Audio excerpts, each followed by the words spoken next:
croit plus les médecins, on ne croit plus la science, et on est en train de dire que oui, mais la science, ça fonctionne comme ça, vérité, erreur, etc. Je crois pas, je pense que la Terre est ronde, qu'elle tourne autour du Soleil et qu'il y a des vérités scientifiques. Et comme effectivement l'expertise a disparu, tout le monde se trouve expert et tout le monde se met à dire des choses extravagantes. Le vaccin ne soigne pas.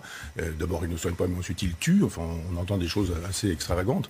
Je pense qu'il y a beaucoup, parmi les anti-vax ou les anti-pass, des gens qui ont des raisons, des bonnes raisons parfois de le penser, mais des gens qui sont plutôt anti-tout. Ils ne croient plus à l'expertise. Ils sont dans une espèce de nihilisme généralisé, et ça raconte plus le nihilisme de notre époque qu'autre chose. L'idée d'avoir un passeport sanitaire, je trouve étonnant qu'un certain nombre de gens, ceux qui sont souvent très répressifs et contre la racaille, etc., se comportent comme des racailles, en disant pas de masque, je change la Philippot, ou des gens comme ça, qui ont activé d'ailleurs une campagne contre moi sur le net quand j'ai fait savoir effectivement que j'étais pour le pass sanitaire, en disant mais vous avez bien sûr le droit de contaminer les gens, il n'y a aucun problème, vous pouvez aussi quand vous avez le sida avoir des rapports sexuels avec des gens non protégés, c'est un droit, allez-y, et estimer que effectivement vous avez une jeune fille qui vous plaît, vous avez le droit de la violer, mais cette façon de concevoir que le droit de nuire est un droit me sidère. Donc je dis, vous avez le droit de ne pas vous faire vacciner, c'est entendu. Dans une autre époque, ne pas se faire vacciner, on serait passé pour un fou. Vous avez le droit de ne pas vous faire vacciner. Mais la société a le droit de dire, mais puisque vous ne voulez pas protéger les autres, la société va se protéger de vous. Moyennant quoi, dans des endroits où vous risquez de contaminer des gens, vous n'aurez pas la possibilité d'entrer. Alors libre à vous de vous comporter de manière dangereuse, mais acceptez que la société se préserve aussi, et préserve les gens. Moi, c'est ce que je dis depuis le début avec Macron. Un chef d'État préserve son peuple.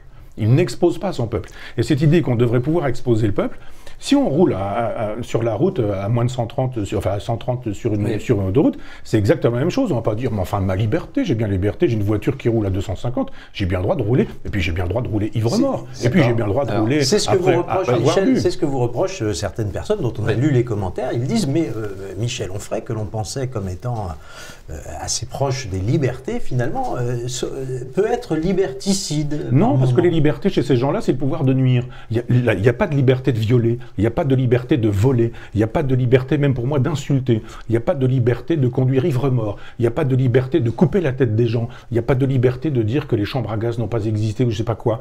Il y a un moment donné où la liberté, c'est pas la licence. Les gens ont l'impression, parce que c'est quand même sidérant, mais au XVIIIe siècle, quand il était question de liberté, eh ben, c'était la liberté de Rousseau, c'était la liberté de Voltaire, c'était la liberté de Montesquieu, et on se battait là-dessus. Est-ce que l'obéissance à la loi qu'on s'est prescrite est liberté, comme le dit Rousseau? Est-ce que la liberté, c'est la possibilité, etc., etc. Hier, qu'est-ce que j'ai vu en terrasse? Des gens qui disaient, mais moi, ma liberté, c'est quoi? C'est de boire des coups? C'est de me faire une toile? C'est de prendre une bière? C'est de fumer en terrasse? C'est ça la liberté aujourd'hui? Et de dire, ah non, moi je suis là, je vais rester là 3 heures de toute façon, je suis là depuis 4 heures, c'est possible jusqu'à 21h, vous, ah bah non, il n'y a pas de place pour vous, ça fume, c'est pas ça la liberté. Je crois que les gens confondent aujourd'hui liberté et licence. On n'aura pas chez moi un défenseur de la licence, on aura chez moi un défenseur de la liberté. Les gens qui estiment que le pouvoir de nuire c'est une liberté, et qui estiment que quand je dis non, le pouvoir de nuire n'est pas un pouvoir, et c'est du moins pas une liberté, qui estiment que je suis liberticide, ils ont le droit, simplement je pense qu'il y a une confusion mentale chez ces gens-là, qui estiment que la liberté, c'est la possibilité qu'ils avaient quand ils étaient enfants, de pouvoir manger tous les bonbons de la boulangerie, de pouvoir avoir tous les jouets du magasin en disant mais c'est ma liberté, j'y ai bien le droit. C'est une pensée d'enfant roi. Alors, pas d'interdiction à se vacciner. Oui, mais, il y a un choix volontaire. Oui, mais, et à un moment donné où quand on dit je ne veux pas me faire vacciner, on a le droit, on assume les conséquences. On a le droit de rouler à 240 sur l'autoroute, c'est un droit si on veut. Appelons ça une liberté. Pour moi, ça n'en serait pas une. Mais on a la possibilité aussi de se faire arrêter, de se faire contrôler et enlever des points. Dans d'autres, c'est fait. Mais c'est pas discriminatoire. Moi, ce que je vous dis, le type qui dit mais moi j'ai envie de décapiter les gens. On dit non, c'est interdit. On va pas dire c'est discriminatoire. On confond les mots, l'usage des mots. Je peux vous dire quelque chose. Mais je crois pas être naïf, je crois que c'est vous plutôt, ou candide.